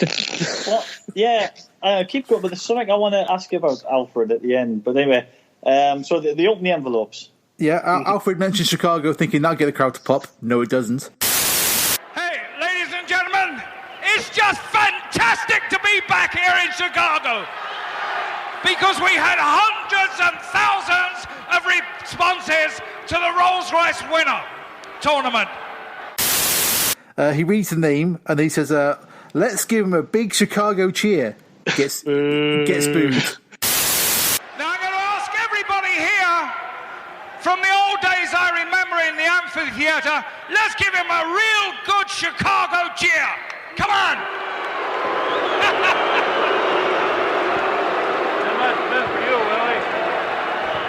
Thank you, your lordship. Now, does he say cheer? This is what I couldn't... No, I thought he said jeer, is what I thought, but I don't know if it's his accent. No. I don't think he's going to actively cheer people. Because he knows, because he's reading the crowd, you see. That's what I thought. Is he being right, okay. No, it's a good Chicago cheer, which is a boo. Yeah, okay. Well, he didn't read the crowd very well at all. Then. And then we get Gorilla and Jesse, who are like really properly impressed by what they've just seen. Wow, tremendous. The winner of the Silver Cloud Classic, Jess, Michael Hamley, of Illinois. Michael Hamley of Illinois wins a Silver Cloud Rolls Royce. Can you imagine that, Gorilla? I'll have to get a hold of Michael and make him aware of what's gone down here at the Horizon. By the way, I think the winner of the Rolls Royce was Mr. Michael Hanley. No, it was VK McMahon, I think, was the winner of the Rolls Royce. I think that's who it was, yeah. And apparently they removed this from the video, and I can't imagine why they did. I know, I never watched it before. I'm like, oh my God, this is the best. It is like feeding 4 guys to the slaughter in front of a crowd who want wrestling. Yep.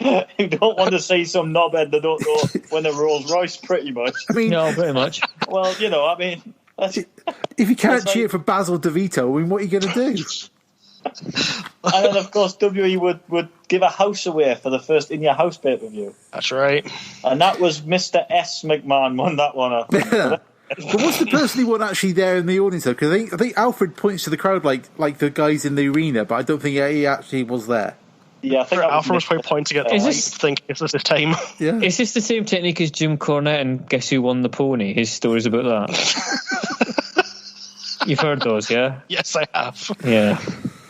It was always like the promoter's son or something like that. And whenever something's really obvious and someone's cheating, it's Jim Cornette's whole thing of, well, wouldn't you know who won the pony? They did not go. I was at a raffle the other day, and it was quite strange, really, because the person winning the raffle won. You know, how convenient. And then he went over to his Rolls Royce and, as a priest, desperately tried to get a dint out with a hammer. No? Yeah. I've had my fun, and that's all that matters. Said Hogan. Well, yeah, we got Gene and Hogan backstage. Me and Gene telling the cameraman to keep the shot above the waist. Yeah, I was going to say Hogan's just out the shower with his trunks on. Yeah. Yep.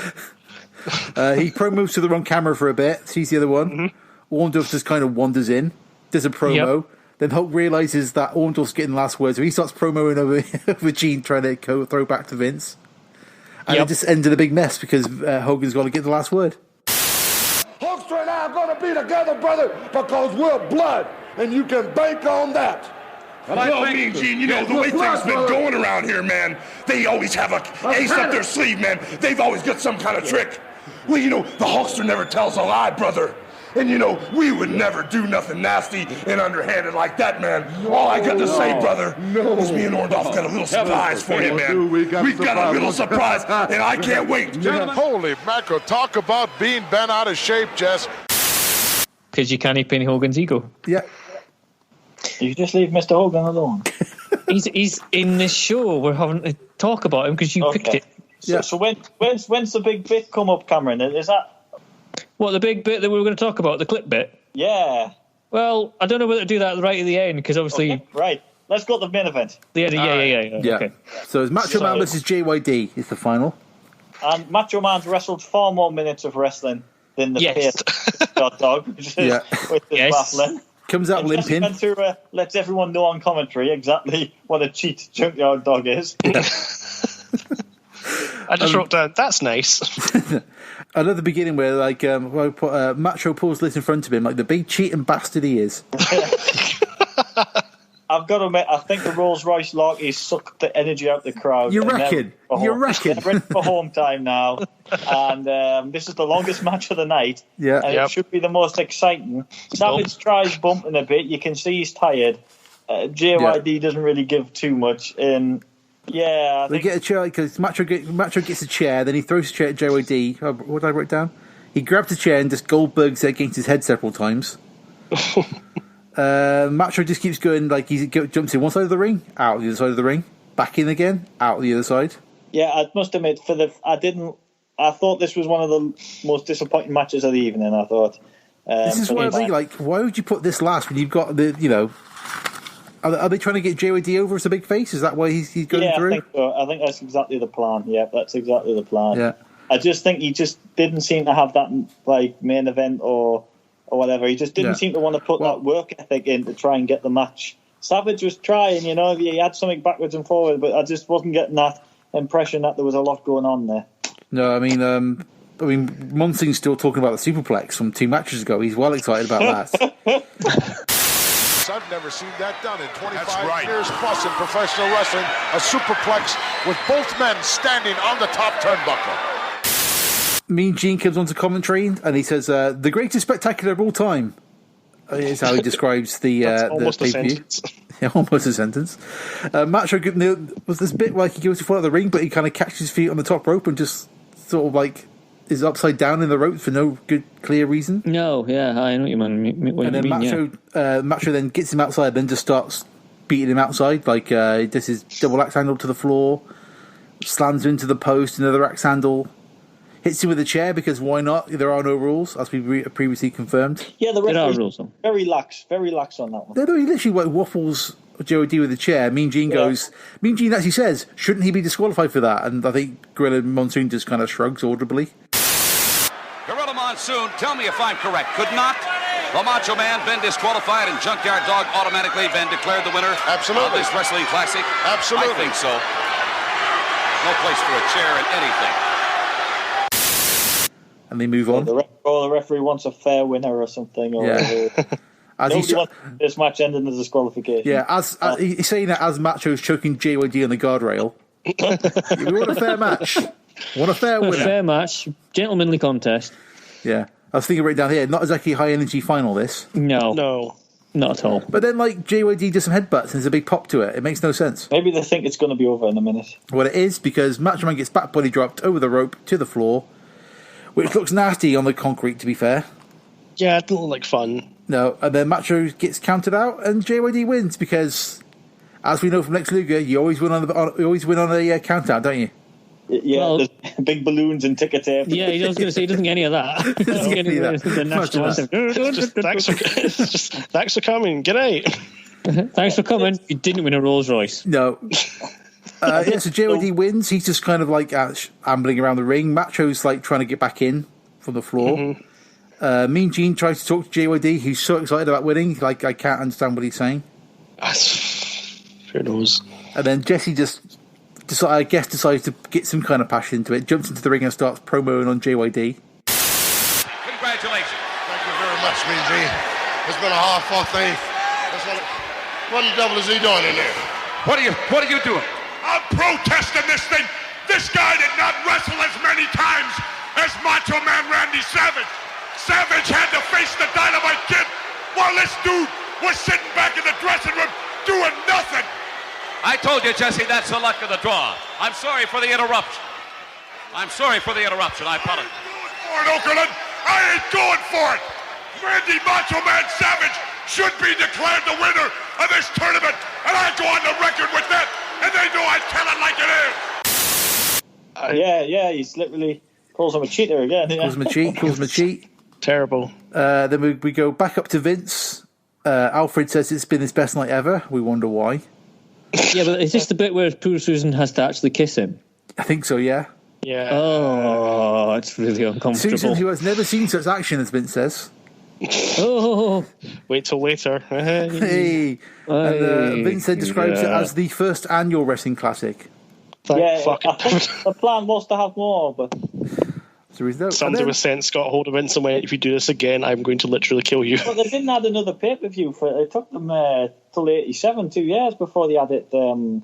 They had to pay off the Rolls Royce. Yeah, that's true. Well, that's probably true as well. Because next WrestleMania 2, then the next one after that is it's literally like WrestleMania 3, isn't it? Or is it Survivor Series? Survivor Series. Yeah. And then we get some end credits, which was interesting to see on a WWF show. Mm-hmm. It's a very WCW thing. Oh, yeah, I was going to say it's a very WCW thing, wasn't it? Yeah. Producer Vince McMahon. Executive producer Vince McMahon. Producer Nelson Swagar, there's a name. Director Kerwayne Silfies, there's another name. Your old man Basil turns up on the credits. You see, Howard Finkel's got a weird role. What's his role? Admin assistant. That's it. Yeah, I knew he had a strange role on the credits. Blimey. You see, as an assistant director, you got Kevin Dunn pops up on the credits. Yep. And then we end on Hulk Hogan's face in a sleeper hold. There's no tape on these credits. Listening to his theme, I've just had a really big piss. That's not actually, that's an edit. and that was the Wrestling Classic. That's the Wrestling Classic 1985. Amazing. Oh, dear. That's your pay-per-view. So what are we thinking of this pay-per-view then? It's hard to gauge this one, I think. Because no one gets time for a match. Sheik was saying at the start, though, is it? You say it's all right. That's my defence. It's all right. I'll tell you something. At this point in time, it is the greatest WWF pay-per-view they've produced. Oh, yeah. Really? Oh, yeah, it's the first one, isn't it? Yeah, granted, I'll give you that. Well played. For actual quality of matches, it's not brilliant. No. But it is interesting from the point of view that it's kind of like a prototype event for what they would move on to later on. It's a yeah. It's the WWF trying to bridge. This is kind of the gap between your bog standard sort of spit and sawdust house shows to a televisual product. Yeah, and it's them kind of trying to gear up. Some people have entrance music. There's there's a presentation to make it. Yeah, there's a presentation to make it look like a proper sport. There's that kind of idea there. There's a lot of ingredients that are kind of formulating that'll become the WWF as we know it throughout the late 80s and early 90s. And from that point of view, I think it's well worth a watch. Yep.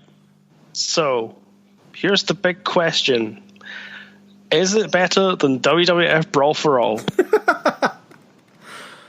Yes. Yeah. Okay, good. It's not the last then. So, next on the list is Starrcade 91. Starrcade 91? When did we do that? A long time ago. What the hell's the man of Starrcade 91 was the Battle Bowl Lethal Lottery. Oh, right, okay. Oh, it's better than that. Forget their Starrcade. Okay. Next up. Better than that, yeah. Next up is WCW Greed, our show from last time. Oh, no, it's got to be better than that. Sorry, it's got to be. It's got stars in it for a start. That's fair. It depends on if you're going by purely, modern day wrestling sensibilities, then you say Greed was better. But I think there's more of a historical interest in this. That's what I'm saying. It's the package that this presents. You're right. On the wrestling scale, 3-minute matches, although they're watchable and quite entertaining, there's no wrestling content. It's much more sports entertainment content. That's true. Yeah. That's fair. So if it's better than Greed, the next hurdle it's got to get over is World War III 1995. Now, I didn't do that one with you, so I'll leave your judgment on it. I do like the gimmick war game matches. Not war game, battle royal matches. Triple battle royals. What's the one following that, out of curiosity? The one after that is Halloween Havoc 1996, the show that never should have been. Thanks, Phil. Nice. No, I meant on the list. That is next on the list, Halloween Havoc 96. Did we do that? We did that we accident. did. Oh, must have missed it. Because somebody couldn't fucking read an article properly. Well, I formally apologise for that at the time. You did. What? What happened here? I've never heard of this. So, Phil wanted us to watch a fantastic WCW show that he'd read about in a certain magazine, but what Phil hadn't realised was he'd misread the date. Yeah. So instead of doing Halloween Havoc 98, we did Halloween Havoc 96. Oh, so you wanted to watch the Hogan Warrior match? Yes. Oh. So what was the main event for 96? I don't remember. It wasn't the bloody Yeti, was it? I think it was. I think it was. Hold on. Halloween. No, it wasn't the Yeti. Or the Yeti. The Yeti. Well, the Super Giant, whatever he was called. The Yeti. Our main event here was Hogan versus Savage, Miss Elizabeth in a neutral corner. Oh my lord! I definitely didn't do that one with you. I think I would have quite enjoyed that. Was that the one where Oh. I thought you only checked out for the New Japan and the All In one. I must have been on all this. I'm a bit, because if I knew it was Hogan and Savage in the main event, I would have been there like that, Oh, I'm a bit disappointed with that. Okay, well, there you go. Well, I haven't done either two, so I'll have to do. I probably enjoyed this more than World War III. I agree. So it's higher than that. More than Halloween Havoc? I don't think so. I don't even remember Halloween Havoc. What's the next one after? The next one after Halloween Havoc is Starrcade 1983. Flair for the gold. Oh, now we're kind of getting a bit. I don't think it's going to go above that. See that Hardy Race Man. Harley Flair Race. and Race. Yes, well, it did. I'll tell you what, we'll do a compromise. I Okay. think we'll put it above Halloween Havoc. Yep. Because then you've got both first pay-per-views back-to-back. That makes sense. Actually. That sounds good. Yeah, I'll go with that. Let's go with that. 21st best pay-per-view ever. There we There we go. go. Fantastic. Good stuff. It is decided. Yes, it is. Written in stone. That's it. It's totally canon now. Totally canon. Yep. It's not guilty of crimes against Doctor. Sorry, wrong one. Wrong one. Fuck's sake. Lord Alfred Hayes guilty of a lot of things in this one, to be fair. Well, Lord Halford Hayes is guilty of many things, but that's a retroactive punishment. Yeah, yeah. Anyway, who's deciding Lord the Alfred next? Savile, come on, Jesus Christ. Wow.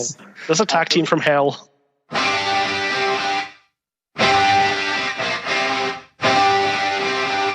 It's Ewan's pick.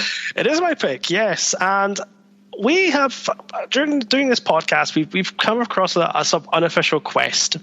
And that unofficial quest is there actually a good WCW pay-per-view out there? Oh, yes. Oh, not another one. Not another Jesus Christ. I decided that I wanted to find a good WCW pay-per-view. This show has not one, but 2 main events.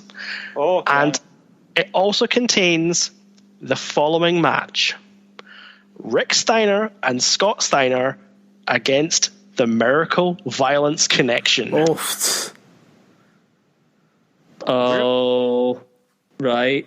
We are going to Mobile, Alabama, June 20th, 1992 for WCW Beach Blast. Beach Blast 92. It also Bulldog in the main event. No, 93. It'll be 93. Yeah. This is actually quite a historical one, because this one also has a 30-minute Iron Man match with Ricky Steamboat and Rick Rude. Wow. Okay. Oh, just what I was saying about Rick the Steamboat being amazing. Mm-hmm. Yeah. And it also contains Sting versus Cactus Jack and a Falls Count Anywhere match. This sounds really good, actually. Ooh, I'm in for this. That is our next show. Have I found a good WCW pay-per-view? So, You're going to have to find out next time. I don't know for you guys, but like 92, I'm sure WCW was on like Saturday mornings. Yeah. So you'd kind of see this weird little window into this whole other company you never really heard of before, because everything was WWF. Just tell you a little story. It literally was in every other region around ITV except bloody Northeast, wasn't it? So, never got the only time I got to watch it is when we holidayed in the Scottish borders, and I would watch it about 1 o'clock in the morning. It was on worldwide or whatever. And obviously, it was WCW worldwide, yeah. At this point, your man Flair's over in WWF, isn't he? So they kind of like they've lost one of their kind of big names, so they're all trying to do stuff, and it's like, I'm really looking forward to this. Can I give you another match? Go on then. The semi-main event is Dustin Rhodes, Barry Windham, and Nikita Koloff, against the Dangerous Alliance, Arn Anderson, Steve Austin, and Bobby Eaton. Ooh. I'm well in for this. That sounds really good. Do we get a cherry on the cake with an appearance by El Gigante? Sadly not. Sorry. It's not the perfect. I didn't say it would be the perfect pay-per-view. I just said it'd be good. No, that'd be if he came back and he was Mecha Gigante. That'd be the exactly. But when I saw the Miracle Violence Connection against the Steiner Brothers, I thought to myself, yes, I want to see violence. Yes, that sounds like it's going to be awfully stiff. Yes. Wow, that's going to be amazing. Can I just reverse up a bit? We never got to mention me and Al's video clip. Oh, we did. Sorry, go ahead. We're reminded about the fact that obviously at the end of the main event, Paul Orndorff was with Hulk Hogan. And I remember texting Al going, is this the reason why Paul Orndorff was shilling the Hulk Hogan fitness program on TV adverts? Oh, I remember this. And Alan did not believe such a thing happened. Really? Not know of it. I don't believe I've seen this either. I had to send him the YouTube clip. It is literally an advert with a kid trying to exercise in his room, and then the wall kind of bursts open, and you think it's going to be Hulk Hogan, being as it's the Hulkamaniacs exercise kit, but it's Paul Orndorff who's shilling it for Hulk Hogan. Yep. And can I have that sent to myself, please? I will have that on the Facebook page post haste. Hold on. I looked one up on eBay, £600 for the Jeez. Really? Oof. Was it a book or was it like a video thing? No. You got everything. You got a tape, dumbbells, skipping rope. Help me out, Cam. I can't remember whether there's a Sheik. I can't remember now. There's a full like kit. The sweatbands and stuff, didn't you? You got some armbands and some headbands. It made me the man I am today. Absolutely. Just like the DDP yoga of its day. Yeah, pretty much. Hold on. If I go into YouTube a minute and go, you can edit all this out in the meantime, Phil. Sure. Obviously, you don't want me just sort of tapping away at keyboards, do you? I just suddenly remembered that. We do. That's what the people listen for. Paul Orndorff. If I go Paul Orndorff, Hulk Hogan, is that going to give me the advert? I did find it because I sent it to Al. What you want is Hulk Hogan workout set commercial. How can I get muscles like you guys? Wow, Mr. Wonderful! You can start by getting in shape with the Hulkamania workout set. Great! It's got everything you need. Head and wristband, a jump rope for warming up, a hand gripper for power, dumbbells for strength, an exercise poster, and even Hulk's own workout tape. The Hulkamania workout set. You from LJN. Are you in shape yet? Yeah! Oh! But I was quite sure. I genuinely thought that Al would know this existed because it's the sort of thing he'd do well at. But that makes, considering Vince's bodybuilding fetish, and we can call it a fetish because that's what it is. Well, that's what it is. Yeah. That's what it is. Like, it makes perfect sense that kind of thing to be done. Didn't Triple H do one or a book or something about working out a while ago? Yeah, but the thing is, you wouldn't. The thing is, it's not Hulk Hogan advertising it. Nope. I mean, also Triple H's book would have been called "Book Your Way to the Top: The Easy Way to Win Friends and Influence People." And it would have been shaped like a giant shovel. Yep. But no, I'm well looking forward to that WCW one. Yep. Does sound quite cool. Yeah. It was, well, I did have an alternate in case you guys didn't go for that, but I'm really glad you guys went for that because you would not have liked the alternate. I bet you Don't say what the alternate is because Phil will probably pick it for the next one. Is it WWE or WCW? It's not. It's neither of those two. Yeah, okay, you probably did the right thing. Al's borderline xenophobia there. UWF, was it? What? Wasn't UWF or whatever that... Oh, Jesus, no. No. It wasn't. God, UWF. Wow. I mean, that's that. The show we watch, Heroes of Wrestling. Oh boy. Has people been watching Dark Side of the Ring?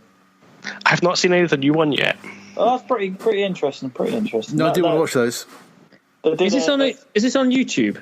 Yeah, well, I don't think they're officially on YouTube. They're unofficially on YouTube, but they're going to be on Vice at some point. So. Yeah, it should be on. I think that'll be. Well, they're on the Now TV app. I think now because it's on one of the pay channels, but then it'll land on the All 4 app at some point because Vice has got things with that. It's really confusing. Yeah, it's weird setup for it, but yeah. Definitely the first season of Dark Side of the Ring was good. I also enjoyed the Wrestlers as well. I don't know if you guys saw that. That's got your way to see that. That's got your way to see that as well. There's some really, really good episodes in there. Cool. But yeah, that's TV Corner then. Well, that's TV Corner at the beginning and the end. That's true. Yeah, look at that. You see, that's how we do it. We kind of bring thematically the whole thing together. Yep, always, including Matthew Kelly. I can't remember if Matthew Kelly had a sign off when he finished the show. So I don't know. I'm going to go find out now. Did he just go bye? Would he see you next week? I think it was just a case of going, until next week, bye. While the German kid's licking the floor trying to identify where he is. Trying to find a stamp. Birmingham floor, yeah. Yes, the Peppermill vintage. Why does it taste like semen? Oh no, that's it. Ending it there. We'll end on that note. This is usually the bit with the music's in the background, isn't it? Yeah, we've gone. Don't worry, Cameron. We're out. That's all right. Okay. We're out. Don't worry about it. We're gone. We're out. Finishing there.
British, do you have anything for Stephen there? I've got a Super Nintendo WrestleMania game, and the first ever British Bulldog World Wrestling Federation video is the first one ever to get one of these in the world. It's the first British Bulldog tape ever. Well, not even in the stores yet. An autograph picture of the British Bulldog. Absolutely. Ladies and gentlemen, British Bulldog. All right. And Tim Holmes